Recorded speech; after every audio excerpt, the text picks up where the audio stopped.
Hello friends, how are you. मैं ठीक हूँ, उम्मीद करता हूँ कि आप भी ठीक होंगे, खैरियत से होंगे। आज आपसे एक रिक्वेस्ट लेके मैं हाज़िर हुआ हूँ कि मास्क इस्तेमाल करें आउटडोर जाने से पहले और वर्क प्लेसेस पे जहाँ भी आप कोई काम की जगह पे हों। मास्क इस्तेमाल करें और खाना खाने से पहले अच्छे साबुन से हाथ धोएं अच्छी तरह, और अपना चेहरा साबुन से दिन में 4 या 5 मरतबा धोएं, और पानी ज़्यादा इस्तेमाल करें और सैनिटाइज़र का इस्तेमाल करें।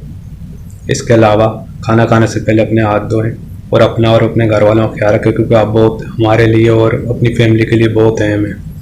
प्लीज़ अपना ख्याल रखें और दुआओं में याद रखें। शुक्रिया। अल्लाह हाफ़िज़।